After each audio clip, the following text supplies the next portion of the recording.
Assalamualaikum, selamat datang ke channel aku. Nama aku Wan. Terima kasih kepada yang dah subscribe channel aku dan terima kasih sangat-sangat kepada yang terus support aku. Okey, kepada yang baru jumpa channel aku ataupun terjumpa video aku, jangan lupa tekan subscribe dan tekan tombol loceng untuk terus dapat notifikasi video-video baru aku. Sekiranya video aku menarik, jangan lupa share dengan kawan. Okeylah, macam biasa sebelum kita mulakan cerita, kita layan intro dulu.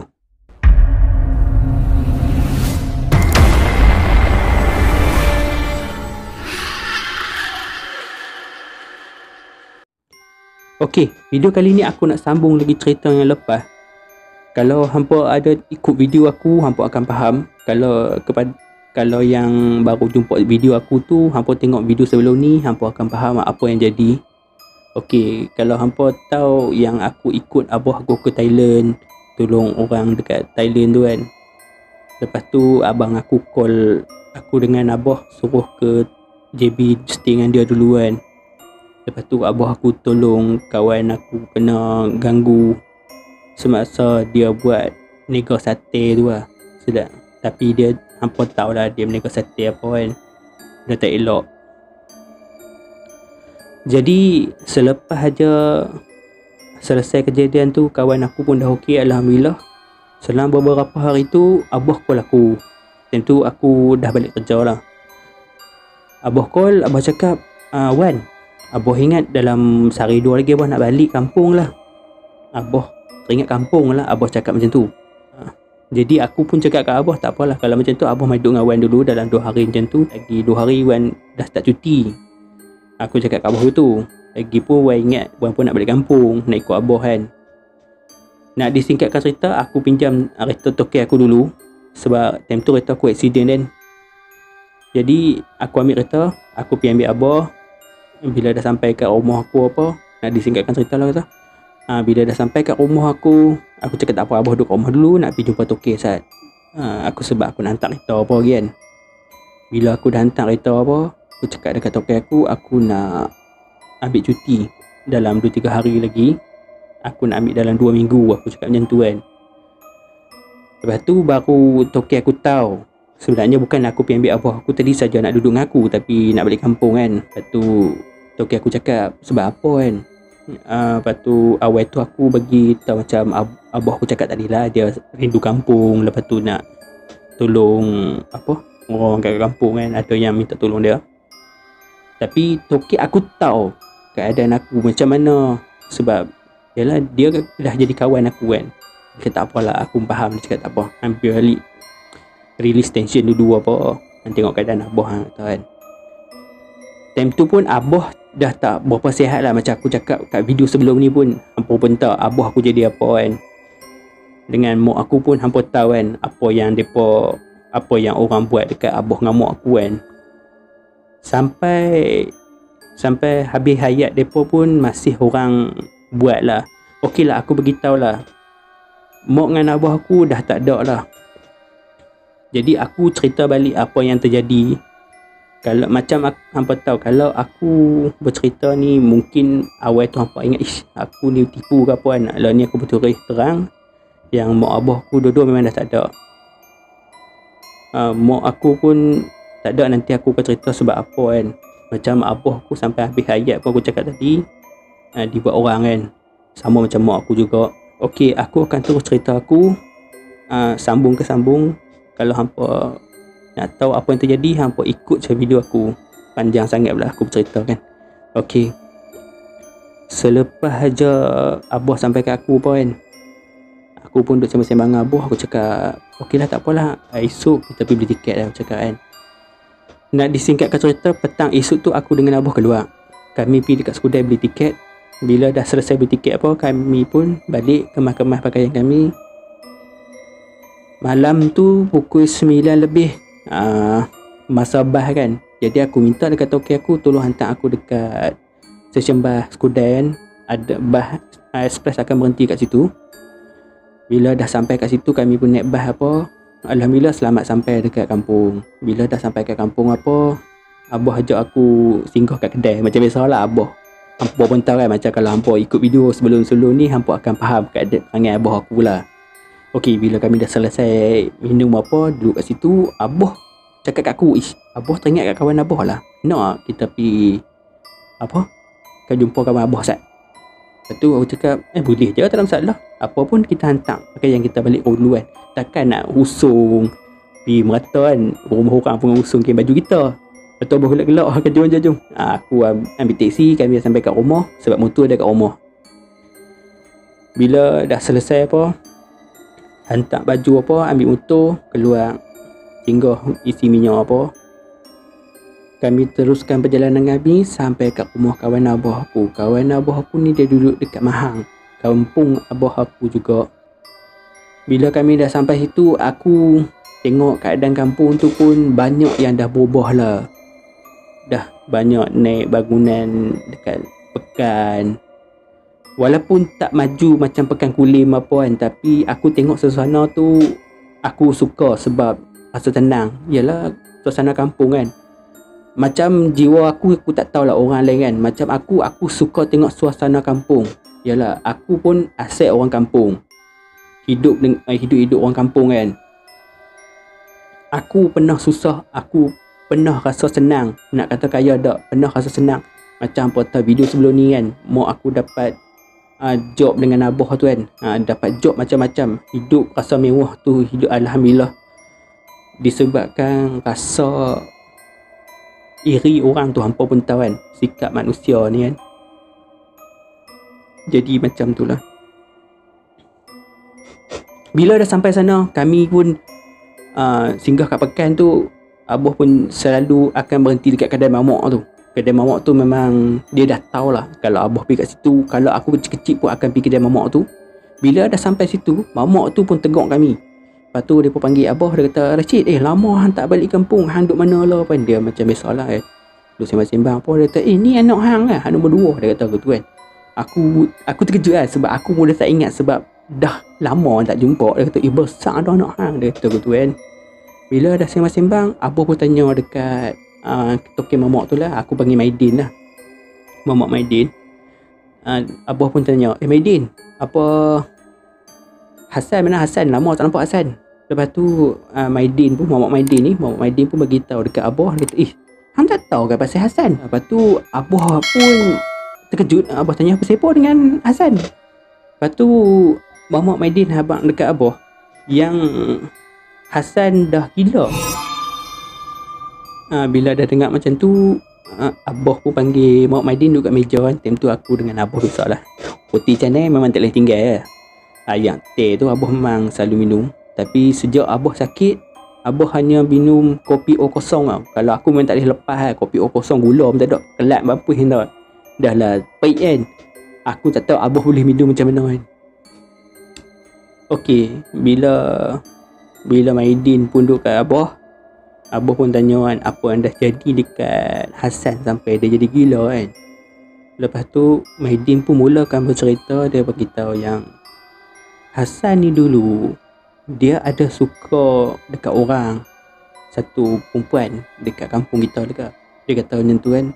Budak perempuan tu kalau hampa nak tahu, dia dekat rumah aku dulu, rumah lama tu kan. Yang aku cakap rumah tu abah jual sebab yalah masalah keluarga jugalah. Aku pun malas nak bercerita sangat lah benda macam ni kan. Disebabkan Hasan tu terlalu suka dekat budak perempuan tu. Budak perempuan tu aku bagi nama Melo lah. Dia suka kat budak perempuan tu, tapi dia lah orang kampung kan. Kalau hang buat kerja kampung, orang tak pandang sangat tau. Dia kalau hampa kerja gomen ke kerjaan ni kan, memang tengok kerja apa tu, kerja gomen, kerja apa tu, askar. Aku pun tak tahu mentaliti orang ni macam mana tau. Hang kalau kerja apa, kerja kilang, tak pandang baik. Bila dah jadi macam tu, aku pun duduk diam. Aku nak pusing, aku nak dengar tu apa yang terjadi kan. Maidin pun cakap yang Hasan ni kecewa lah sebab pinangan dia ditolak. Sebab yalah macam aku cakap tadi kan, hang kerja kampung kan, mana orang nak suka sangat kan. Bila dia dah terlalu kecewa, dia pergi jumpa satu bomoh siam tau. Bila dia jumpa bomoh siam tu, dia cakap dekat bomoh siam tu, dia dah kata dia nak minta tolong buat bagi orang suka kat dia. Dia nak kahwin apa kan. Lepas tu bomoh siam tu kata, kalau hang betul berhajat, hang buat minyak, dia kata. Tapi hang kena ambil sendiri semua kan. Selepas Haji Hasan setuju, Bomoh siang ni cakap okey malam ni hang mai sebelum pukul 12 sebab kerja ni nak kena buat dalam pukul 12 malam dia kata kan.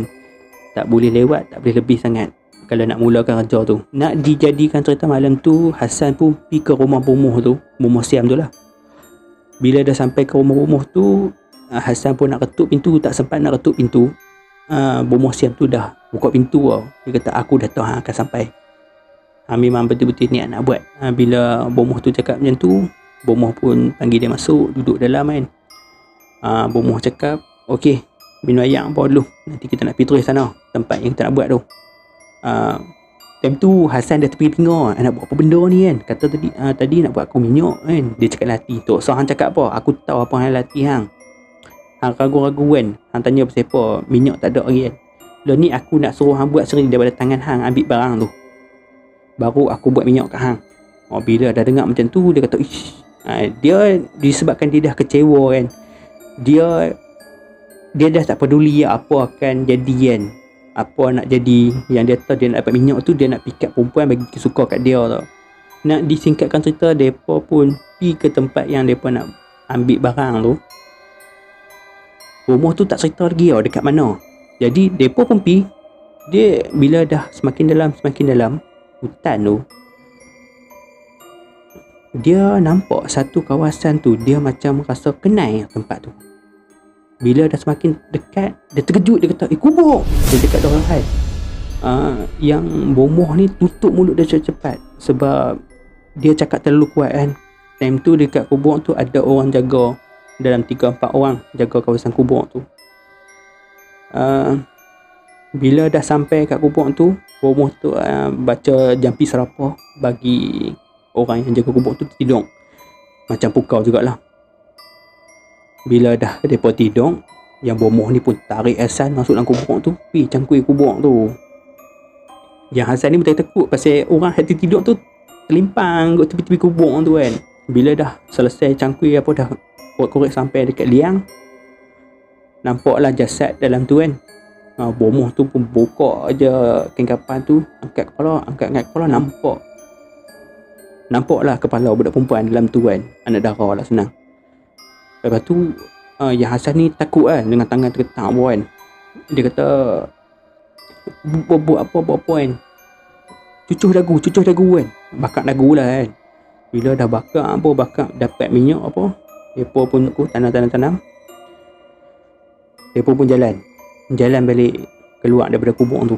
Lepas keluar kubur tu, bomoh tu baca jambi balik, dia pun terbangun. Bila orang-orang jaga kubur tu terbangun dia pun terkejut sebab nampak kubur tu kena korek dengan orang kan. Lepas pun riuh lah. Yang Hasan dengan bomoh siang ni pun dah belah dah. Di situ dia dah tahu dah kan, minyak apa kan. Minyak dagu kan, dia kata tu kan. Dalam hati kan, lah ni hang dah tahu minyak apa kan. Lah ni aku nak buat, kita balik terus masak minyak ni, nak buat minyak ke hang kau. Dia pun rasa menyesal dengan tak menyesal tu sama banyak kan. Lah ni hang nak tak mau kan, dia cakap kan, aku tahu apa yang fikir kan. Lepas tu disebabkan dia dah pergi sampai ke tahap tu, dia teruskan jugalah niat dia tu kan.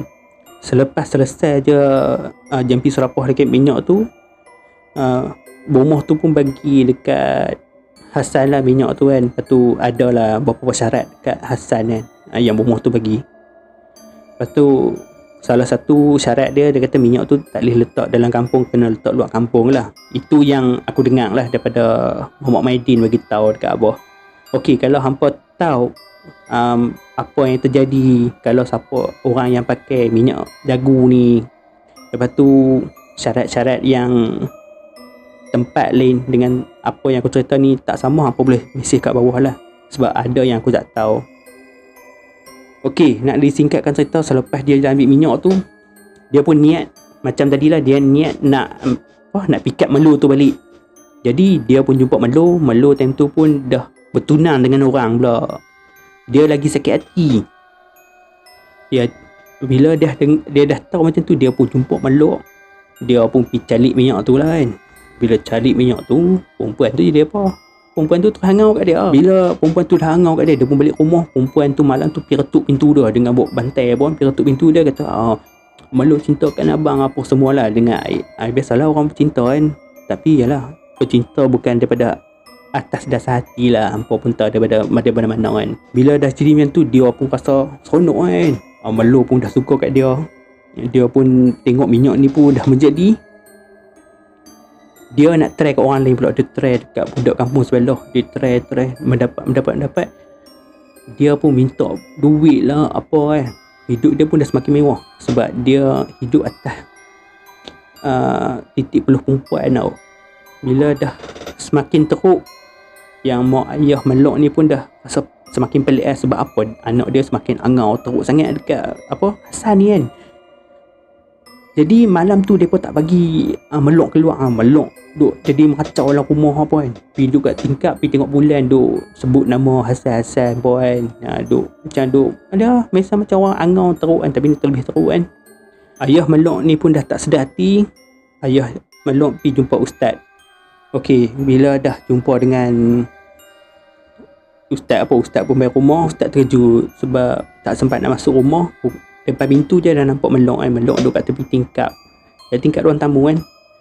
Duduk kat situ dah ustaz tu nampak ada satu lembaga besar belakang Melok.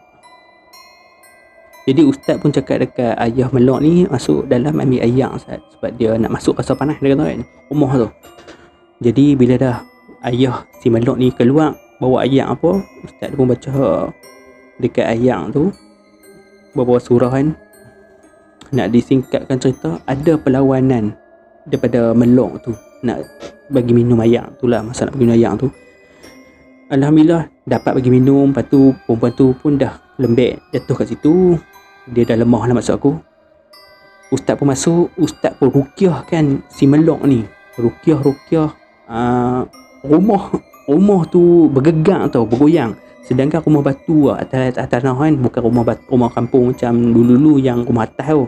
Jadi ustaz pun teruskan ruqyah dia, teruskan ruqyah.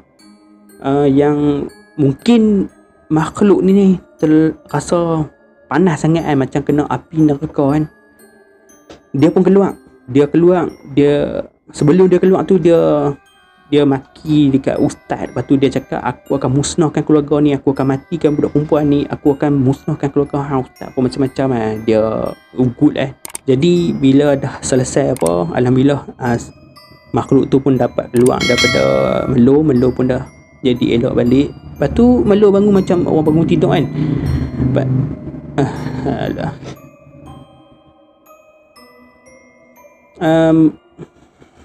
Melo pun tanya dekat mak dia, mak pasal apa ada ustaz main rumah apa kan, ada apa kan. Melo macam tak tahu apa lah kan, macam aku cakap. Jadi mak dia pun sedih. Mak dia teriak, peluk dia kata, alhamdulillah anda sihat apa kan. Lepas tu ustaz pun minta diri nak balik. Jadi ayah si Melok ni keluar nak huluk sedikit sumbangan. Ustaz pun cakap dekat ayah Melok, tak payahlah, duit ni masuk ke dalam tabung masjid ataupun sedekah lah dekat mana-mana fakir miskin kan. Ustaz cakap gitu. Disebabkan bantuan daripada Allah tu, Melo pun selamat. Lepas tu sihat kembali. Lepas tu makhluk tu pun musnah kan. Dia tak sempat sampai kat tuan dia. Jadi minyak dagu tu makan tuan sendiri lah. Sejak tu dia dah memang duduk jalan dekat pekan apa kan. Memang dekat keadaan baik kan, dengan keadaan telanjang pun. Disebabkan adik dia kesian dekat dia, adik dia ambil duduk dengan dia. Jadi malam-malam Hasan akan menjerit, lepas tu nak lari keluar pun kan. Disebabkan adik dia tak mau bagi dia Hasan ni kacau orang kampung. Adik dia ikat dekat tiang rumah, tiang seri rumah. Setengah orang depa panggil pasung kan. Tapi dah ni orang dah tak buat dah benda tu. Jadi siksa orang kan. Bila dah ikat apa, tak tahu macam mana dia boleh terlepas. Dia jalan dekat pekan pun.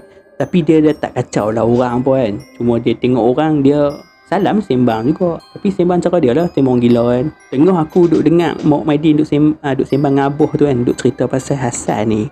Aku pula tengok kusyuk pula kan. Mak Maidin tunjuk kat Abah tu Hasan tu. Apa tu Hasan? Abah pun kali belakang. Abah rasa sedih lah tengok keadaan Hasan pun kan. Abah pun pergi ke Hasan. Lepas tu Abah pun ajak dia main duduk dalam kedai pun kan. Tapi banyak orang duduk Biasalah tengok-tengok jeli-jeli apa, buat muka-muka busuk kan. Biarlah orang gila kan, tahu lah kan, bukanlah bersih mana pun kan. Bila dah jadi macam tu, Abah minta dekat Mamat Maidin lah, minta ayang sikit. Abah nak try kan, nak tolong. Bila Abah dah baca beberapa ayat, baca doa ruqyah apa, Abah bagi Hasan minum. Bila dia dah minum apa, dia dapatlah ingat Abah apa dia timbang Abah. Macam aku cakap tadi, dia boleh kenal orang tu, cuma dia tak sempurna macam dululah, masih lagi meracau jalan melewat. Ni pun aku dah lama tak balik, aku pun tak tahu lah Pakcik Hasan tu masih ada ataupun tak. Last aku jumpa dengan Pak Hasan ni pun masa aku balik dengan Abah tu lah. Itu lah, sampai lah ni aku dah tak jumpa lah. Yalah, aku nak balik sana pun dah tak ada siapa. Macam aku cakap tadi, Abah pun, yalah apa dah tahu, Abah pun dah dijemput ke rahmatullah, mak pun dah dijemput ke rahmatullah. Al-Fatihah untuk mak abah aku. Macam aku cakap tadi, kalau hampa nak tahu apa yang jadi dekat mak abah aku, hampa teruslah ikut video aku. Kalau hampa rasa video aku ni bermanfaat, jangan lupa share dengan kawan-kawan. Boleh dikatakan ni adalah iktibar lah bagi kita. Jangan cari cara mudah lah untuk orang suka dekat kita, ataupun nak kita suka dekat orang tu dengan cara mudah. Biarlah dengan daripada hati yang ikhlas. InsyaAllah Allah akan bagi kita pasangan kita. Lambat ataupun cepat, itu adalah rahsia. Rahsia Allah. Jodoh tu memang rahsia Allah. Sebab daripada awal kita lahir pun, setiap apa yang terjadi dalam hidup kita ni, dalam surat kehidupan kita tu, Allah dah tulis dah. Sama ada buruk ataupun baik, hang pilih sendiri. Ada dalam tu. Kalau hang pilih cara buruk, buruk lah. Kalau hang pilih cara kebaikan, semua alhamdulillah. Okeylah, sampai sini dulu cerita aku. Terima kasih sangat-sangat sebab hampa terus tengok video aku sampai lo ni, sampai habis. Kalau hampa terhibur dengan video aku, pasal video aku bermanfaat, boleh bagi manfaat dekat orang, kongsi dengan kawan-kawan, share dengan kawan-kawan, macam-macam lah, tak kisahlah dekat mana apa pun hampa share. Bagi mereka tahu juga apa yang benda ni bermanfaat untuk kita. Benda ni tak elok kalau buat macam ni pun. Share dengan kawan. Okey, satu lagi, jangan lupa tekan subscribe dan tekan tombol loceng untuk terus dapat notifikasi video-video baru aku. Macam aku selalu cakap. Okey, Assalamualaikum.